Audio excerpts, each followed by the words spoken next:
Hi everybody, it's Mo from Natureal Muma, and today we are going to talk about how to make soap from scratch, cold process method. So to begin with, let's just do a little background on soap altogether. So soap used to be made at home a long time ago before it was bought in the stores. And they discovered that when you mix oils with lye, it creates soap. There's a saponification process that happens, and the end result is soap in a hazard-free product as a result. So, with that being said, that means that there is no way to make soap without lye. So, since we will be working with lye, there are tools and supplies that you're going to need to work with. So to get into the supplies, let's begin now with that. So first things first, you're going to be working with lye. You're going to need goggles. You want to protect your eyes. Now I chose to go with this because I can wear them over my glasses without a problem, and I can still see. So that's why I got this one. Works good for if you're wearing glasses, and it still works all the same if you're wearing contacts or not wearing your glasses. So it's getting one goggle one time and being done with that. Then you need gloves. You can have disposable gloves or you can have reusable gloves. I have these reusable gloves that I use, and during cleanup I just clean the lye off so I can use them again. You're going to need a crock pot. This is the pot that goes into it. And so you're going to need yourself a crock pot to heat up the oil, or a stainless steel pot to heat up the oil. You're also going to need a spatula, at least one, but you might want to have multiple spatulas depending on if you're making soaps with different colors. I have this. I just use the bottom of this to stir in the lye to the water. I use a knife. Sometimes I work with coconut oil, which I will be working with in this particular tutorial video.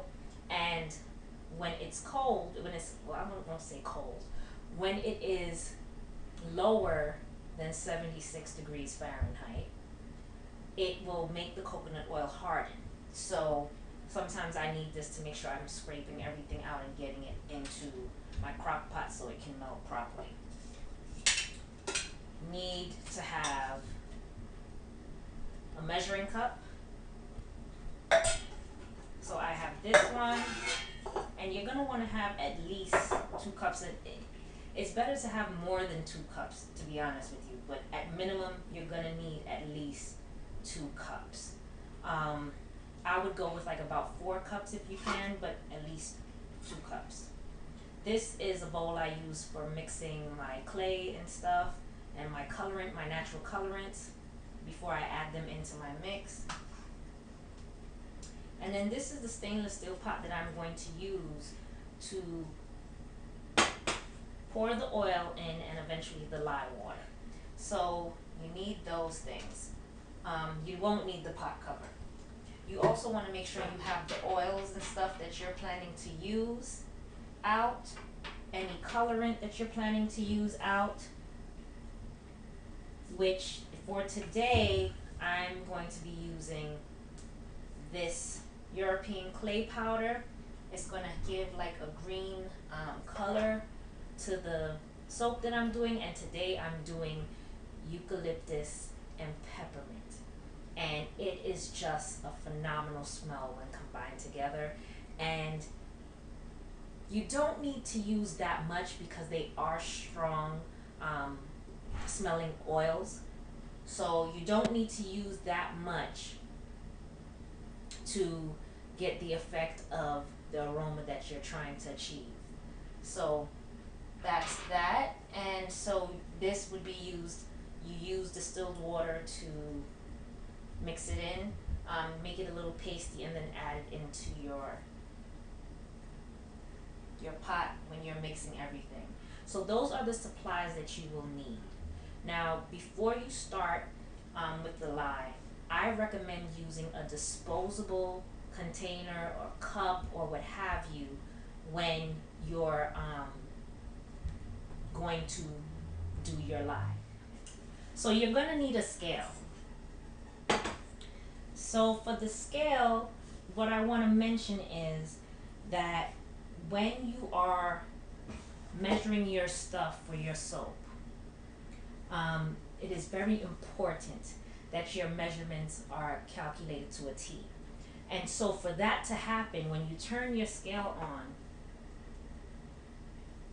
and you put the cup on, the measuring cup is gonna have a weight of its own. So you don't want to have to do the math to calculate for the measure, the weight of the cup. So you're going to tear out, there is a button or a section on this digital scales that have the word tear on it. You press the tear and it will bring the scale back to zero even with the cup on there. So now anything that you add into the cup is just the weight of what you're adding. And that is how you would get your measurements. So that is basically it's one other thing. Never add water to lye. You always add the lye to the water. Okay? So when you're adding the lye to the water, you want to use a container that can take heat, because once you mix the water and the lye, it's going to be around 160 something degrees Fahrenheit. That's what it tends to be every time I mix it. So you're going to need it to cool down, and you're going to need to heat your oils. One of them needs to be at 120 degrees. That's an ideal temperature. If they're both at 120, that's great. But if not, if one is 10 degrees lower or higher, you can still proceed as long as you get one of them to be around 120 degrees. So temperature is very important before you do the mix, or it will not mix well, and the saponification process will be affected. So these are the supplies you need, and also the soap mold. Now you can go with any mold of your choice. You can use this by itself. If you have a wood box, that's good. If you do have just the wood box and not a silicone mold to put inside of the wood box, then you would need parchment paper to put inside this wood box so that you're able to take the soap out once it's done. So let's start measuring stuff, and let's go to the next step, and let's start making soap.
I don't know if you guys can hear me, so let me stop that for a minute. I've already added the lye water to the oil, and I make sure that they're within 10 degrees of each other.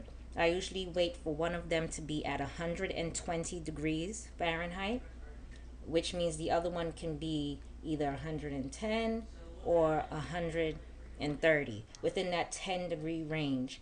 And then I add them together. I add the lye water to the oil, and then I start using my stick blender to mix them together. You want to mix them a little bit with the stick blender when you first add them together, and then actually make sure that your stick blender is all the way down to the bottom of your bowl or your pot. I'm using a stainless steel pot, and you start using the stick blender to blend them. All right, so it's getting a little thicker, but it's not quite tracing yet. It is getting thicker. Okay, yeah, it's getting thicker. Okay, so for now, that's good enough for me to add in my essential oils. Now, I have all the measurements as I'm putting them in. Sometimes I do 0.5 per pound of oil. Sometimes I just do 0.25. So I did 0.25 per pound of oil, and so I'm doing a 2 pound oil mix here. So I'm going to have 0.5. So we're just gonna put that in there. All right. We're gonna mix that around first. Mix it first before we stick blend it. And you want to keep doing this until it gets to like a pudding like feel. So we'll do this until it gets real thick, and then you'll actually need a spatula to really put it into your mold. And those just tend to, excuse me, I got stuff on the floor here, just tend to mold better when it's at a medium trace versus a light trace, but it's all about preference. You can do it as long as it's tracing, you can set it into the mold. Some people prefer it to be a little more on the light liquidy side when they're putting it in to their mold. Some people prefer it to be more on the pudding side. The pudding kind of trace, which is that medium trace, tends to mold much better and have less problems. And that's just what I noticed. But either way, the soap comes out good. It's all about preference, and trial and error is another thing that you will notice is something that is definitely goes hand in hand with making cold processed soap.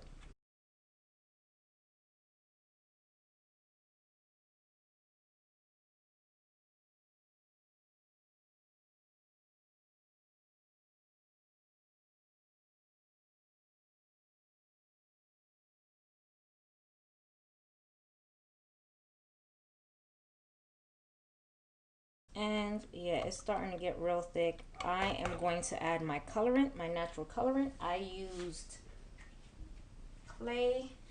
I like to use natural colorants because clay just has a nice feature to it, but it pulls the impurities out of your skin. You can also use these to make face masks, facial masks, which we can get into at another time. It's real good. And I use anywhere from 1 teaspoon to 2 teaspoons per pound of oil. So in this case, I used 4 teaspoons because I want to make sure that it takes the color well. Sometimes when you use natural colorants in cold process and in the melt and pour method, it can change the nature of the color. So it's kind of like I said, trial and error. So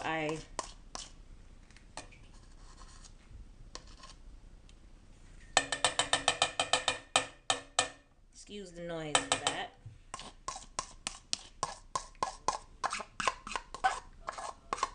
I'm trying to scrape out all the clay that I possibly can get out of this bowl so that we're getting the full effect of the color. Alright. So we're just gonna manually mix that in for a little bit first. And then we're going to blend that in and see how it affects the color. Okay, now this has a medium trace.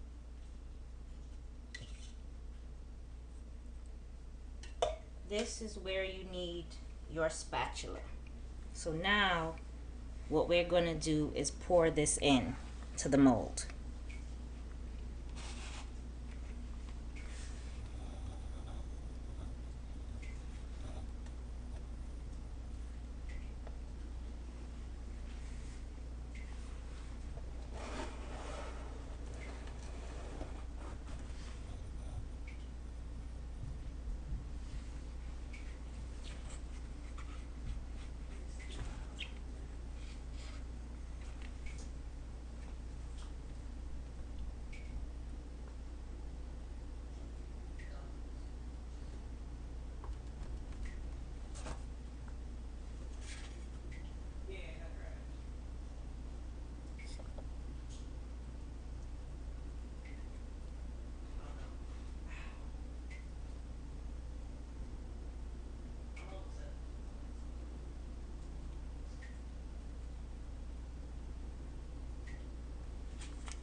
Now this is where we get to the point where we have more in there, but we can't get it out without the spatula.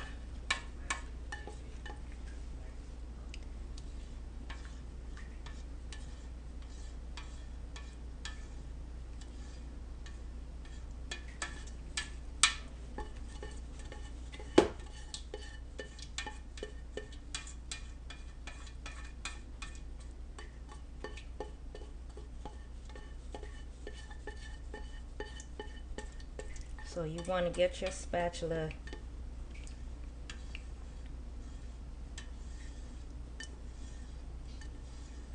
and pull that extra soap out the pot or your bowl.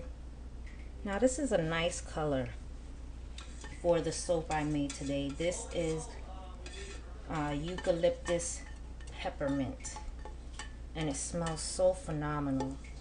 And because these are such pungent smells, and I don't want to say it in a bad way, the smell has a high aroma content. It tends to keep its scent longer than other essential oils, so you want to make sure that you are definitely not using a lot of this, especially if you're using Young Living products, as their essential oils are known to be of a higher strength when it comes to aroma. So what we're doing here is evening out the soap, getting rid of any air pockets that would affect your soap curing. And basically we're just evening out this top, and I wouldn't worry too much about the top and how even it is. Like, you want to get it as even as possible when you're cutting your soaps, the mold after when you're cutting the soap after it's molded in this for at least 24 to 48 hours, then you can always even it out with your soap cutter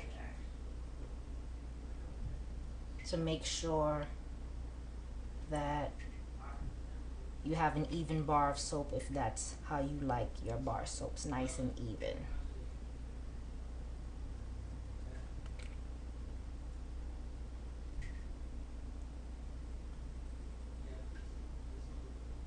Now you can also do designs on the top. There's a lot of things you can do with your soap once it's in this mold. There's a lot of things you can do with soap that we'll cover on this channel, and working with different colors. Don't worry about that. And so this is basically the cold process method. If you have any questions, let me know. This is the first step. Basically, you have to make your mix, do your measurements, make your mix,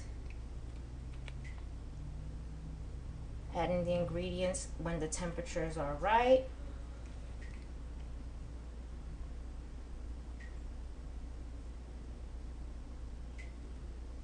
And so let's just review that really quick while we're watching how nice this came out.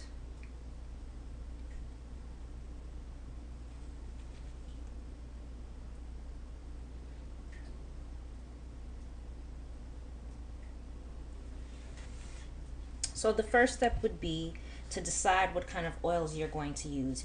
And in this particular batch, I used olive oil and extra virgin olive oil and unrefined coconut oil.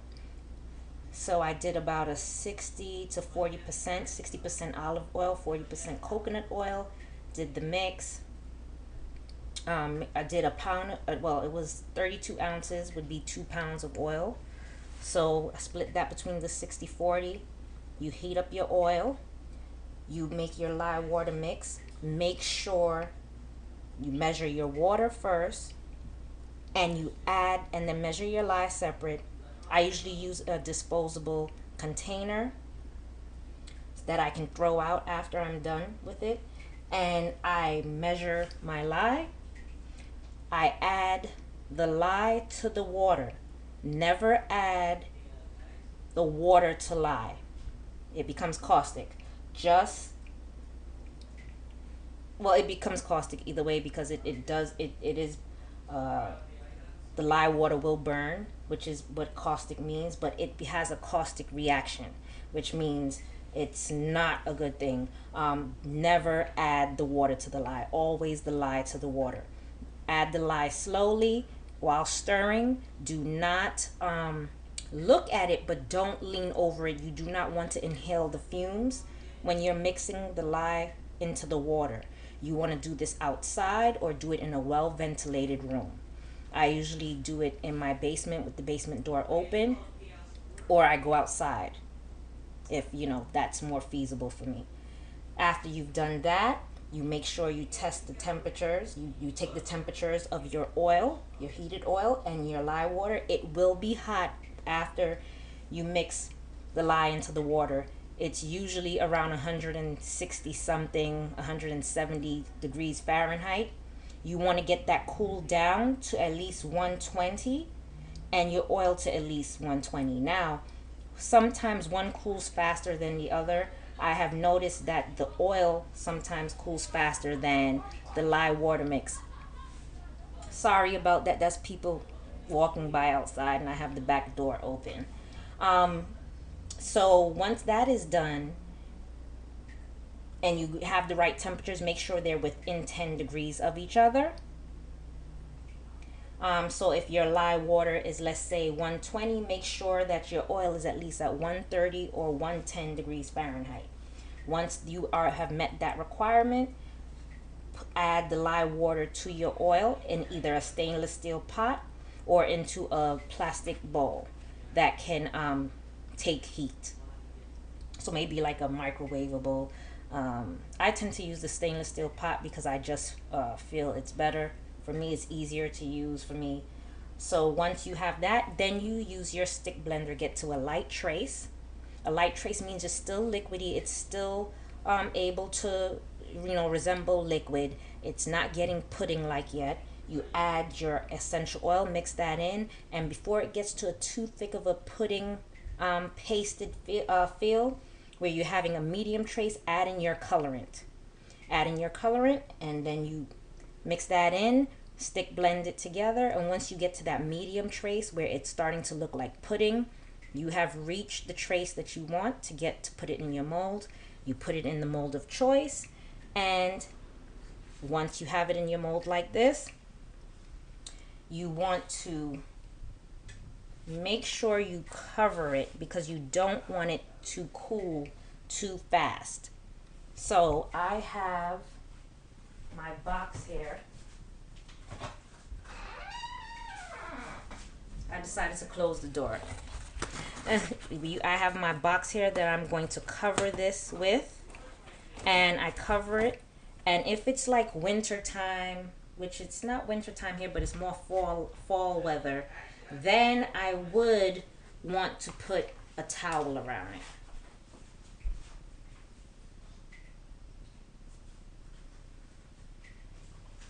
So let me just get a towel to kind of keep the temperature, because if it cools too fast, and so I covered it in this box here, I'm gonna get a towel and wrap it, and you leave it here, well not here, but leave it someplace safe where it's not gonna spill over for 24 to 48 hours, and it's basically your preference. 24 hours will do just fine if you came to a medium, if you got your mix to a medium trace. If your mix was at a light trace, then you might want to wait 48 hours, and that's just to give it more time to do the saponification process. Once that saponification process is done, it is safe to touch. You can take it out your mold, and we will cover that in the next clip. So I will see you guys back in 24 hours, and we'll cut this soap up.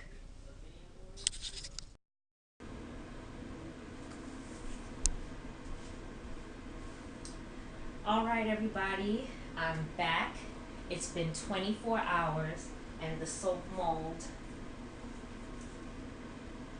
and the pudding base soap, it has hardened enough for us to take it out of the mold.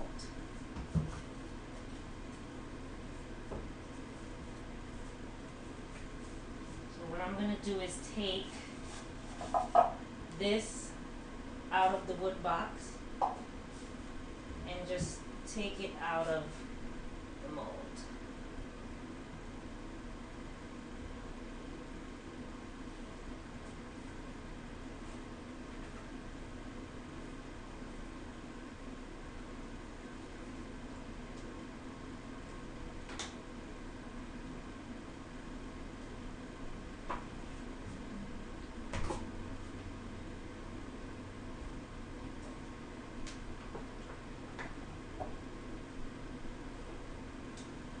Okay, so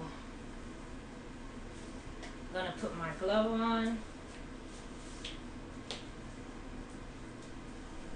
know, I like to put on one of these thinner gloves and then one of the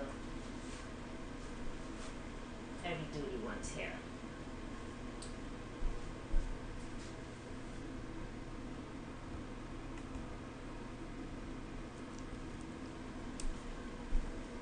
Okay, and now what I'm going to do is just show you how the soap came out. Now the top looks a little bit like this, and it has a little hardened more feel to it there. The soaps on the side look like this.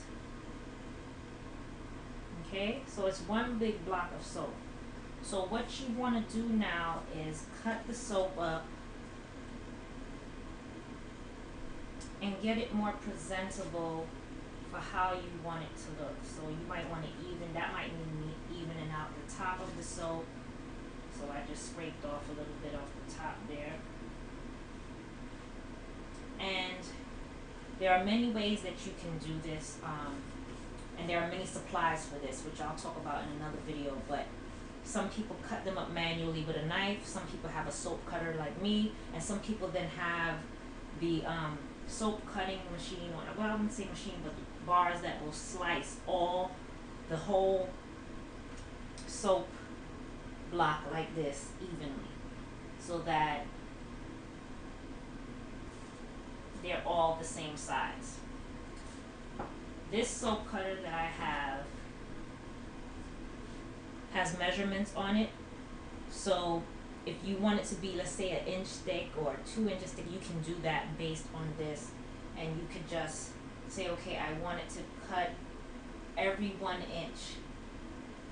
2 inches would be a thick thick bar of soap, but it's basically what preference you have. But inch is about the normal size. You can do 1.5 inches if you want it to be a bigger block, but 1 inch by 1 inch is pretty good to cut.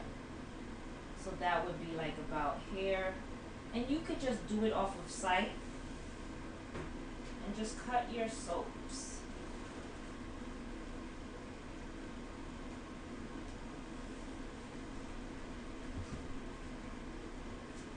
So that's one. I'm just gonna keep cutting the soap.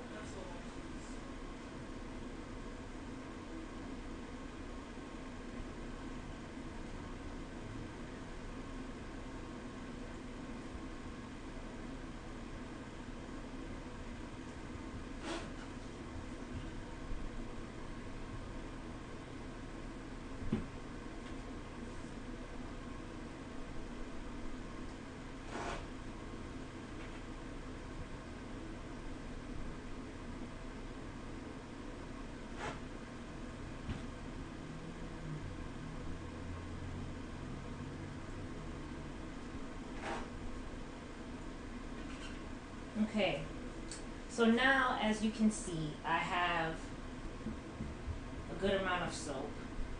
They're about the same size, not exactly, but about the same size. And so I yielded about 11 bars of soap here. Now some of these I'm going to even them out and make them a little, I'm going to even them out and probably make them a little more presentable before I wrap these. And what we want to do at this point is you want to take each soap and you want to leave space in between them. And what you're going to do is put this in a box. So what I normally do is I kind of don't like to lace it with anything, but I do lace it with it's better to lace it with something that's breathable. For now I am using paper towel. You can check this in a day or so to make sure that it's not sticking to the paper towel. It's good to have like a mesh or something like that that's real breathable. And what you're going to do is create space in between each bar of soap and let this cure for about 4 to 6 weeks. And your curing can you know, the longer you cure the soap, which you know, the harder the soap is and the longer it will last. And so you're doing this so that the water, any water, anything that's keeping it moist, too moist, will dry out. And it all depends on what kind of oils you use, essential oils, and also what kind of oils you use to make your soap. That will affect how long they have to cure. The more moisturizing the oil, let's say like an olive oil or like a moisturizing oil, the longer it's going to take to cure because it's more of a moisturizing oil base. And so you'll have to have it cure a little bit longer. But 6 weeks, some people do up to 8 weeks, but 4 to 6 weeks is like the standard that you can use to cure your soaps. So what we're going to do is I'm going to get the top for this, cover this, and I'm going to put it in a place that I can forget about it for about 4 weeks. And that's pretty much it as far as the cold process soap goes. So if you have any questions, as always, feel free to reach out to me at naturealmuma@gmail.com, and be sure to post comments, like, subscribe, and I will see you guys in the next video. Take it easy, guys.